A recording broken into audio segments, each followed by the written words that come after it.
En l'espace de quelques minutes, un simple message nocturne a secoué l'ordre mondial que l'on croyait inviolable. Ce geste numérique, sans avertissement, a bouleversé une routine diplomatique, exposant ainsi la fragilité d'alliances présentées comme indestructibles. Ibrahim Traoré, figure clé dans cette scène, se trouve face à un tournant majeur, un monde où une seule impulsion peut suspendre des décennies de règles collectives. Comment ce geste, sans médiation, redéfinit-il les rapports de force et les règles établies? Le monde a basculé, mais à quel prix? Ce geste a plongé le monde dans une incertitude totale, une incertitude qui dépasse la simple décision prise. Pour des dirigeants comme Ibrahim Traoré, il est devenu essentiel de comprendre l'impact d'un monde où un message peut remettre en question des années de diplomatie et d'accords internationaux.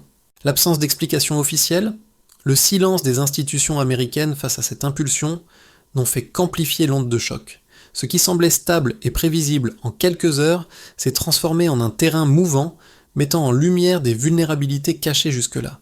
Si un geste aussi anodin peut semer la confusion au plus haut niveau, qu'en est-il des autres structures diplomatiques? L'impact sur les marchés financiers, sur la perception des alliances et sur la capacité des institutions à réagir avec cohérence est désormais évident. Ibrahim Traoré et d'autres leaders africains doivent désormais évaluer comment ajuster leur stratégie dans ce monde incertain où les rapports de force sont redéfinis par la rapidité des gestes et non par leur fondement. Le moment clé de cette crise diplomatique est l'absence de réponse immédiate. En quelques heures, un geste numérique a transformé une situation diplomatique figée en un chaos imprévu. Les premières réactions ont été de l'incrédulité, mais très vite, un constat plus pragmatique a émergé.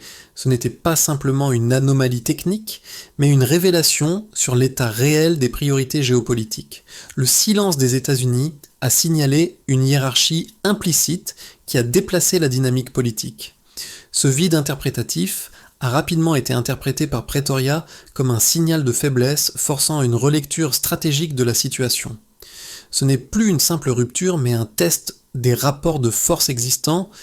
Si une relation longtemps perçue comme stable pouvait être suspendue par une impulsion, qu'en est-il des autres alliances mondiales? Le monde a assisté à la fragilité de l'ordre international, une fragilité qui s'est accélérée grâce à la vitesse de l'information et à l'incapacité des institutions à suivre le rythme. Dans les heures qui ont suivi, la situation s'est accélérée de manière surprenante. Les marchés ont réagi en premier, avec une chute rapide de la monnaie sud-africaine, signalant une perte de confiance immédiate. Les analystes ont réévalué les risques politiques et économiques avant même que des mesures formelles ne soient prises. Cette réactivité montre que la stabilité du système repose autant sur la perception que sur les actions concrètes. Pretoria, consciente du vide laissé par les États-Unis, a rapidement ajusté ses priorités diplomatiques, cherchant à diversifier ses partenariats et à réduire les dépendances. Cette réorientation stratégique a modifié les rapports de pouvoir, prouvant que l'accélération des événements peut redéfinir les alliances traditionnelles en un temps record. Ibrahim Traoré, leader de la transition au Burkina Faso, se trouve au cœur de cette dynamique géopolitique perturbée. Le choc initial a révélé non seulement la fragilité des grandes alliances internationales, mais aussi la vulnérabilité des gouvernements qui en dépendent.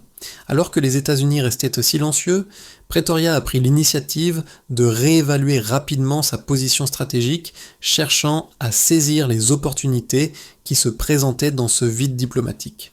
Pour Traoré, ce moment représente un test crucial de résilience. Il ne s'agit pas seulement de réagir à une crise immédiate, mais de recalibrer la trajectoire de son pays, dans un monde où la prévisibilité des relations internationales semble désormais compromise. Les alliances, même les plus solides, peuvent être suspendues en un instant, et l'incertitude qui en résulte oblige les dirigeants comme Traoré à chercher des alternatives. Ce contexte change la donne. Le Burkina Faso, traditionnellement dépendant de certaines puissances internationales, doit désormais envisager des stratégies autonomes pour sécuriser son avenir. L'impact de cette crise sur les acteurs africains va bien au-delà des simples ajustements diplomatiques. Pour des dirigeants comme Traoré, l'enjeu devient de comprendre comment naviguer dans un monde où la rapidité de l'information et la volatilité des événements géopolitiques dictent de plus en plus les décisions. Cela implique de renforcer la souveraineté fonctionnelle du pays en développant des capacités d'adaptation rapides et en diversifiant les partenariats stratégiques. Traoré et d'autres leaders africains prennent désormais conscience que la stabilité d'un État ne repose pas uniquement sur des alliances anciennes et établies, mais sur une capacité à anticiper les ruptures et à se préparer à réagir vite. La crise qui a secoué l'ordre mondial a suivi un enchaînement rapide et implacable. Dès le geste initial, l'impact immédiat a été ressenti au niveau géopolitique, mais aussi économique. La première réaction a été une onde de choc qui s'est propagée à travers les institutions diplomatiques, alors même que ces dernières s'étaient restées muettes. La surprise et l'incrédulité ont rapidement cédé la place à une analyse plus froide des conséquences politiques. L'absence de réaction rapide des États-Unis a constitué un moment clé, transformant une action isolée en un signal géopolitique global. Pour des dirigeants comme Ibrahim Traoré, cette première secousse a rapidement mis en lumière la fragilité de l'ordre international et l'instabilité qui réside sous la surface de ce qui semblait être des alliances solides. L'impulsion numérique a entraîné une rupture plus qu'une simple décision. Le premier indicateur de cette rupture a été l'impact immédiat sur les marchés. En quelques heures, la monnaie sud-africaine a chuté de manière significative, un signe évident que la confiance dans l'ordre international était ébranlée. Cette réaction rapide a mis en lumière un phénomène important. La perception des acteurs économiques et politiques devance souvent les mesures concrètes. Ce qui est frappant dans cette crise, c'est que l'événement n'a pas été mesuré immédiatement par des actions formelles, mais plutôt par une interprétation collective de l'incertitude qu'il a engendrée. Cela a modifié la manière dont les investisseurs et les analystes ont abordé la stabilité des marchés, mais aussi les rapports de force géopolitiques. Dans les heures qui ont suivi, une nouvelle dynamique a émergé. Les diplomates américains, normalement en première ligne dans de telles crises, ont été pris au dépourvu. Leurs rôles habituels de médiateurs et d'interprètes ont été neutralisés par le manque de directives claires. Ce vide a ouvert la voie à une réévaluation stratégique immédiate, particulièrement à Pretoria. Le gouvernement sud-africain a compris que l'inaction prolongée de Washington révélait des failles dans le système de gouvernance. Ce n'était plus un simple incident diplomatique, mais un catalyseur de changement stratégique à l'échelle mondiale. Le silence américain a poussé Pretoria à adopter une posture plus audacieuse, prête à diversifier ses alliances et à explorer de nouvelles avenues diplomatiques. Ibrahim Traoré, conscient des implications géopolitiques et économiques de cet événement, s'est retrouvé à un carrefour stratégique. Le Burkina Faso, traditionnellement dépendant de certaines puissances internationales, devait désormais repenser ses relations extérieures. La crise a agi comme un révélateur, soulignant la nécessité pour les nations africaines de renforcer leur autonomie et de chercher des alternatives à la dépendance vis-à-vis des grandes puissances. Le phénomène n'était plus uniquement économique, il devenait une question de souveraineté nationale et d'adaptabilité à un monde en rapide mutation. À ce stade, l'impact de la crise se faisait sentir dans plusieurs domaines. Les institutions internationales tentaient de reprendre le contrôle, mais l'élan donné par la rapidité de l'événement avait déjà modifié les priorités géopolitiques. Ce qui semblait être une réaction isolée se transformait en un bouleversement systémique, redéfinissant les rapports de pouvoir. Les capitales observaient attentivement comment Pretoria, en réagissant rapidement, réorientait ses priorités et ajustait ses stratégies. Cette rapidité a été un élément clé. Alors que certains pays étaient paralysés par le choc initial, d'autres, comme le Burkina Faso, ont compris que la gestion du temps et la capacité à s'adapter rapidement étaient désormais essentielles. La crise a, de manière indirecte, montré que les rapports de force mondiaux étaient plus fragiles qu'ils ne l'étaient apparus jusqu'alors. L'équilibre des pouvoirs était en réalité largement dépendant de l'interprétation des événements par les acteurs clés. Cela a mis en lumière la nécessité de repenser les stratégies diplomatiques à une échelle mondiale, et en particulier pour des pays comme le Burkina Faso, qui ont désormais la possibilité d'exploiter cette fenêtre d'incertitude pour revoir leur positionnement global. L'un des effets les plus immédiats de cette crise diplomatique a été la réaction rapide des marchés financiers. Dès que le message a été diffusé, la monnaie sud-africaine a connu une chute spectaculaire, un signe évident que les marchés avaient réagi au vide créé par l'absence de réponse institutionnelle. Le rand, déjà fragile, a reculé de manière significative dans les heures suivant l'annonce, illustrant une perte de confiance immédiate dans l'économie sud-africaine et la stabilité de l'ordre mondial. Ce phénomène met en lumière un aspect fondamental de l'économie mondiale. La perception précède souvent l'action. Les acteurs économiques, qu'ils soient analystes, investisseurs ou entreprises, ont réagi à ce qu'ils ont perçu comme une rupture de l'équilibre diplomatique avant même que des mesures concrètes ne soient mises en place. Cette chute monétaire a été suivie d'une réaction similaire dans le secteur commercial. De nombreux secteurs exportateurs, particulièrement ceux ayant des liens forts avec les États-Unis et l'Union européenne, ont vu leurs prévisions de croissance révisées à la baisse. Le message initial a généré une incertitude qui a perturbé les chaînes d'approvisionnement et les relations commerciales. L'impact sur des milliers d'emplois dépendant de ces échanges a été immédiat, les entreprises étant contraintes de revoir leur stratégie d'approvisionnement et de diversification.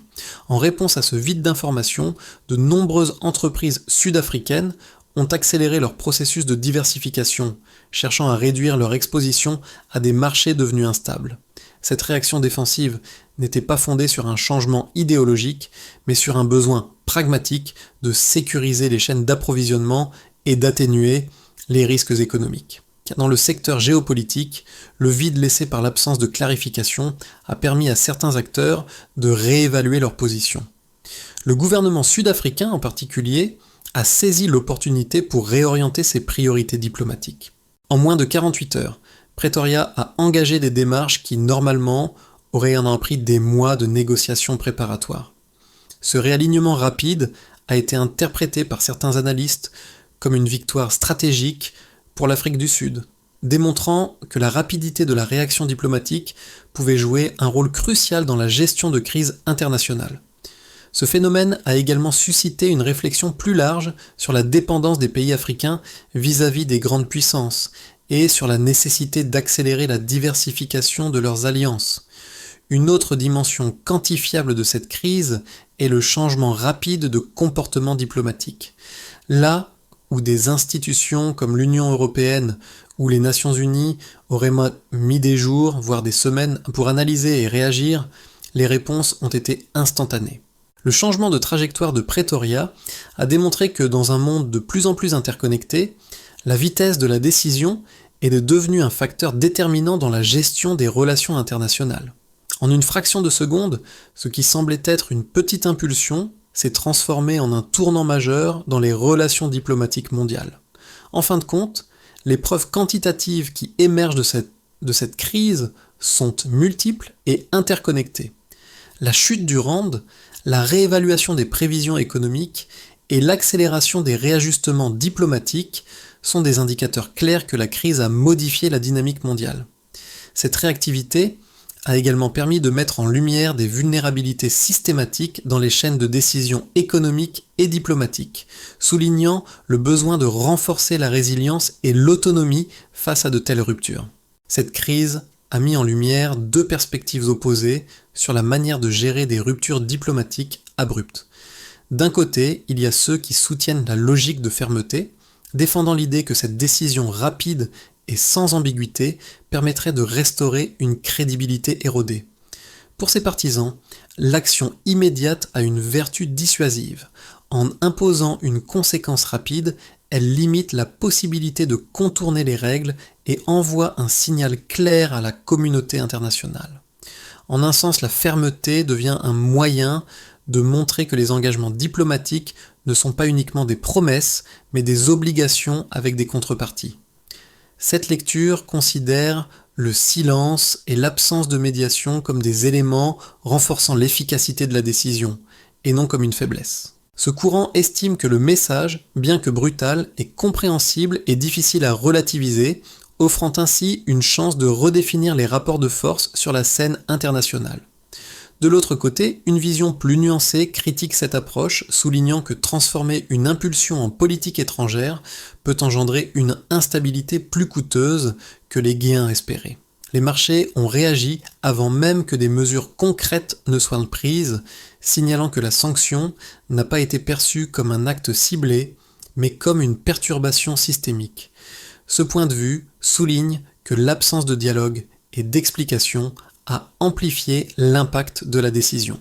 Selon cette perspective, une décision brutale peut générer des répercussions inattendues. Les dommages collatéraux affectent des acteurs qui n'étaient pas impliqués dans les décisions diplomatiques et fragilisent la prévisibilité des relations internationales.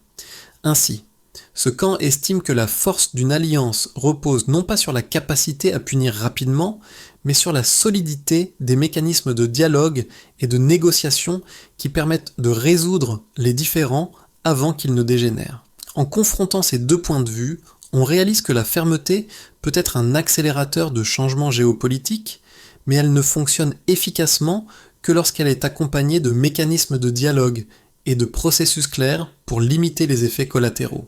La décision initiale a bien envoyé un signal, mais ce signal a surtout révélé des failles dans la gestion diplomatique et économique, créant une situation où la rapidité de l'action a souvent devancé la capacité des institutions à absorber le choc. Ce qui semblait être un simple acte diplomatique a rapidement révélé ses conséquences profondes, bien au-delà de ce qui était anticipé. L'absence de réponse officielle a joué un rôle majeur dans l'intensification de la crise. En moins de 48 heures, ce geste a transformé l'incident en une situation mondiale, redéfinissant les rapports de force diplomatiques. Les événements ont évolué plus vite que les institutions, et ce décalage a mis en lumière la fragilité des structures qui semblaient stables jusqu'alors. Ce moment, où l'action a dépassé la réaction institutionnelle, a créé une rupture dans les relations internationales, modifiant les priorités des gouvernements. Au cœur de cette dynamique, la rapidité de l'information a été déterminante. Le message, lancé sans préavis ni explication, a eu un effet de cascade, provoquant un réalignement rapide des acteurs politiques, notamment à Pretoria. Le contraste entre la lenteur des institutions occidentales et la réactivité des autres capitales a fait ressortir un élément clé de cette crise. La vitesse devient un facteur central dans la gestion des crises géopolitiques modernes. Les nations qui ont su réagir immédiatement ont pris l'initiative, modifiant ainsi le paysage géopolitique global. Les conséquences de cette crise se sont déployées à une vitesse impressionnante, touchant plusieurs aspects du paysage géopolitique, économique et social. 4 groupes principaux ont été affectés par ce changement soudain: les institutions publiques, les entreprises, les citoyens et les acteurs régionaux. Chacun de ces groupes a réagi de manière unique à l'incertitude créée par l'absence de réponse diplomatique claire, mais tous ont dû ajuster leur approche face à la rupture. Pour les institutions publiques, l'impact a été d'abord organisationnel. Les administrations, prises au dépourvu, ont dû repenser leur stratégie. La suspension soudaine de cadres de coopération internationaux a mis en lumière des dépendances profondes, forçant les États à reconsidérer leur fonctionnement sans le soutien externe qu'ils considéraient acquis. Ce choc a révélé une faiblesse dans la gestion des crises. Les mécanismes internes n'étaient pas préparés à réagir à une telle rupture de manière coordonnée.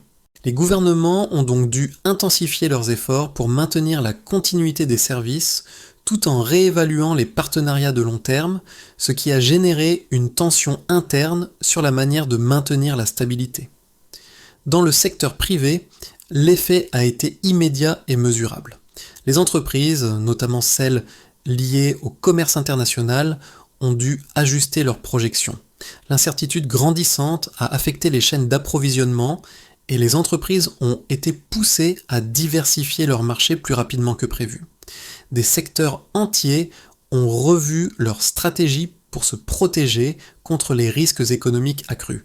Cette évolution n'était pas seulement une réaction aux événements, mais aussi une réorientation défensive visant à sécuriser les intérêts à long terme. Du côté des citoyens, bien que les conséquences ne se soient pas traduites par un effondrement immédiat, la crise a permis de rendre tangibles des phénomènes souvent abstraits.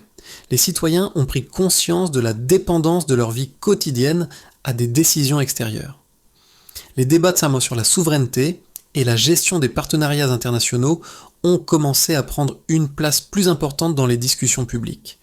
Cette crise a donc introduit un nouveau niveau de conscience politique et sociale, en exposant les vulnérabilités auxquelles les sociétés modernes sont confrontées, en particulier dans un monde globalisé.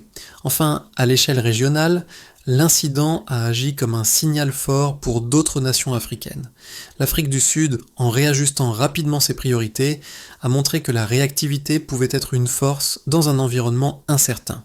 D'autres capitales africaines ont pris exemple sur Pretoria, cherchant à renforcer leur autonomie diplomatique et à diversifier leurs partenariats internationaux.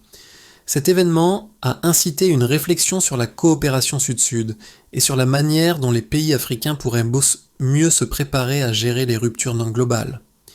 En somme, les répercussions de cette crise ont été larges et profondes, redéfinissant non seulement les relations entre les États, mais aussi l'approche des entreprises et des citoyens face à une instabilité géopolitique croissante. Les nations qui ont su réagir rapidement et adapter leur stratégie en ont tiré un avantage stratégique, montrant que dans un monde de plus en plus imprévisible, la capacité à anticiper et à s'adapter rapidement est devenue essentielle. En analysant les effets de cette crise à moyen terme, il est possible d'identifier 3 trajectoires possibles, chacune dépendant de la manière dont les acteurs clés géreront le tempo, la communication et la diversification de leurs alliances. Le premier scénario envisage une stabilisation discontinue. Dans ce cas, les institutions reviendraient progressivement à un fonctionnement normal, mais sans effacer la rupture initiale. Les canaux diplomatiques seraient donc réactivés avec plus de prudence, chaque échange étant désormais marqué par des ajustements techniques et des annonces de continuité minimale. Les marchés, bien que réactifs au début, finiraient par se stabiliser grâce à des mesures correctives et des engagements formels. Cependant, cette reprise serait marquée par une ambiguïté persistante, avec des partenaires qui fonctionnent désormais avec des garde-fous supplémentaires. Les relations internationales seraient moins basées sur la confiance que sur des mécanismes de protection, et la gestion du risque deviendrait un enjeu permanent. Le deuxième scénario est celui d'une réorientation constructive. Dans ce cadre, la crise serait perçue comme un levier pour rééquilibrer les relations internationales. Les acteurs affectés, en particulier Pretoria, consolideraient de nouveaux partenariats, tout en négociant des ajustements avec leurs alliés traditionnels. L'incident initial servirait de point de départ pour exiger des procédures plus transparentes, des délais de médiation et des mécanismes de résolution des crises plus efficaces. Ce processus de réajustement permettrait aux nations de renforcer leur autonomie et de créer des structures plus résilientes. Toutefois, ce scénario nécessiterait une grande habileté diplomatique, car il serait difficile de reconnaître publiquement les limites de la décision initiale, tout en préservant la face sur la scène internationale. Le troisième scénario, plus pessimiste, est celui d'une fragmentation durable. Dans ce cas, l'absence de réponse crédible ou de réparation rapide entraînerait des conséquences de long terme. Les secteurs les plus exposés subiraient des ajustements plus sévères avec des flux commerciaux qui se redessinent et des alignements stratégiques qui basculent définitivement vers d'autres blocs. La divergence des normes diplomatiques, financières et commerciales entraînerait une désynchronisation progressive des relations internationales. Ce scénario ne serait pas marqué par une escalade violente, mais par une accumulation de décisions défensives, créant une fragmentation qui altérerait la coopération multilatérale. Ces 3 trajectoires partagent un point commun. Aucune ne ramène le système à son état antérieur. La différence réside dans la gestion du tempo et de la communication. Dans le premier scénario, l'inertie jouerait en faveur de ceux qui savent calmer les tensions, tandis que dans le deuxième, la capacité à anticiper les ruptures permettrait de tourner la crise à leur avantage. Le troisième scénario, en revanche, met en évidence les risques d'une gestion tardive ou inappropriée des tensions, qui pourraient mener à une reconfiguration géopolitique plus profonde. La crise a non seulement redéfini les rapports de force géopolitiques, mais elle a aussi eu un impact direct sur la perception des citoyens et des acteurs économiques. Pour des groupes comme Ibrahim Traoré et d'autres leaders africains, l'enjeu devient de comprendre comment cette instabilité peut être utilisée pour renforcer la souveraineté nationale tout en limitant les risques associés à une trop grande dépendance. Les citoyens, face à cette incertitude, commencent à réévaluer leurs attentes vis-à-vis de l'État. Ils ne voient plus la stabilité comme acquise. Au contraire, ils prennent conscience que leur bien-être économique et social dépend désormais de la capacité de leur gouvernement à gérer les ruptures diplomatiques et à sécuriser des alliances multiples. L'événement a alimenté une réflexion plus large sur la résilience des sociétés face à des événements mondiaux imprévus. Cela se traduit par un appel à plus de transparence, de responsabilité et de prévoyance dans la gestion des relations internationales. Pour les entreprises, le message est clair. Il est désormais essentiel de diversifier les risques et de ne pas se laisser dépendre d'un seul partenaire économique ou politique. La réactivité face à l'incertitude est devenue un facteur clé dans la stratégie d'entreprise, qu'il s'agisse de diversifier les marchés d'exportation ou de chercher de nouveaux modèles de financement. Les dirigeants d'entreprises doivent désormais penser à long terme, en renforçant les chaînes d'approvisionnement et en explorant des partenariats alternatifs. Cette crise a également stimulé une prise de conscience dans les communautés régionales. Les acteurs africains ont pris d'exemple sur la rapidité de la réorientation de Pretoria et ont commencé à réfléchir à des stratégies de coopération sud-sud. Il est désormais évident que la dépendance vis-à-vis des anciennes puissances mondiales est de plus en plus risquée. L'avenir pourrait bien dépendre d'une approche plus collective et solidaire au sein du continent. Face à une crise de cette ampleur, il est essentiel de définir une feuille de route pour restaurer la stabilité et renforcer la résilience. Tout d'abord, les États doivent renforcer leurs mécanismes de réponse rapide. Cela implique la création de cellules de gestion de crise capables de fournir des réponses cohérentes et rapides en cas de rupture diplomatique. Un protocole de communication clair et des lignes directrices précises doivent être mis en place pour éviter les vides d'information et les retards dans la prise de décision. Les gouvernements doivent agir immédiatement pour assurer une coordination optimale entre leurs institutions et éviter le chaos. Deuxièmement, la diversification stratégique est un levier clé pour limiter les dépendances excessives. Les nations doivent diversifier leurs partenariats commerciaux, financiers et diplomatiques pour réduire les risques liés à une seule alliance. Pour cela, il est nécessaire d'intensifier la coopération au niveau régional, notamment au sein de l'Union africaine, et d'explorer des partenariats sud-sud en mettant l'accent sur les échanges et la collaboration avec des pays du Sud global. Ce processus demandera des ajustements dans les politiques économiques et un soutien accru aux secteurs stratégiques tels que l'énergie, les infrastructures et la technologie. Troisièmement, l'accent doit être mis sur la souveraineté fonctionnelle. Les États doivent investir dans le renforcement de leurs capacités internes, en particulier dans des secteurs essentiels comme la santé, l'éducation et la sécurité. La capacité d'un pays à fonctionner de manière autonome sans dépendre de l'extérieur est désormais un critère fondamental pour sa résilience à long terme. En parallèle, il est impératif de renforcer la coopération régionale pour créer des solutions communes aux défis géopolitiques et économiques. Enfin, un dialogue préventif et constant entre les nations est crucial pour éviter que des événements similaires ne se reproduisent. Les canaux de communication doivent être renforcés, non seulement en temps de crise, mais aussi dans les périodes de stabilité pour garantir une gestion proactive des tensions potentielles. La crise déclenchée par ce simple geste numérique a révélé bien plus que des failles diplomatiques. Elle a mis en lumière la fragilité du système international tel que nous le connaissions. Ibrahim Traoré et d'autres leaders africains qui ont observé cette dynamique comprennent désormais qu'un tel événement n'est pas une exception, mais un avertissement. L'autonomie et la capacité d'adaptation deviennent des piliers incontournables pour toute nation souhaitant naviguer dans un monde incertain. En Afrique en particulier, ce moment charnière souligne la nécessité de renforcer la souveraineté, non seulement sur le plan militaire ou économique, mais aussi diplomatique. À travers ce retournement de situation, une leçon clé s'impose. La stabilité n'est plus une condition acquise, mais un objectif à maintenir activement. Ce qui était perçu comme des certitudes solides s'est effondré en un instant, exposant des vulnérabilités insoupçonnées.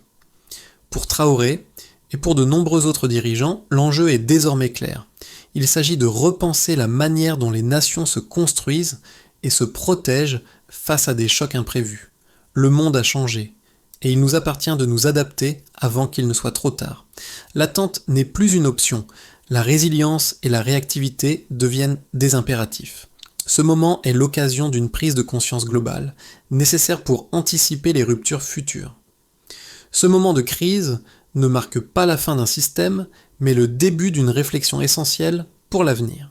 Nous sommes confrontés à un monde où l'incertitude est devenue la norme et où la résilience n'est plus une option, mais une nécessité. Pour des dirigeants comme Ibrahim Traoré, cette crise offre une occasion unique de redéfinir les rapports de force mondiaux et de renforcer la souveraineté des nations africaines. Mais cela demande une action collective, un engagement à anticiper plutôt qu'à réagir. Les gouvernements, les entreprises et les citoyens doivent se préparer à un monde plus incertain, en diversifiant leurs alliances, en investissant dans la souveraineté fonctionnelle et en renforçant la coopération régionale. Il est temps de réimaginer les systèmes de coopération et de mettre en place des mécanismes capables d'absorber les chocs futurs. La question n'est plus de savoir si une crise surviendra, mais quand et comment nous serons prêts à y faire face. Les nations doivent se mobiliser dès maintenant pour bâtir un avenir où l'incertitude ne sera plus un danger, mais un défi que nous serons capables de relever ensemble. Engageons-nous dans cette voie, car le temps d'agir est maintenant.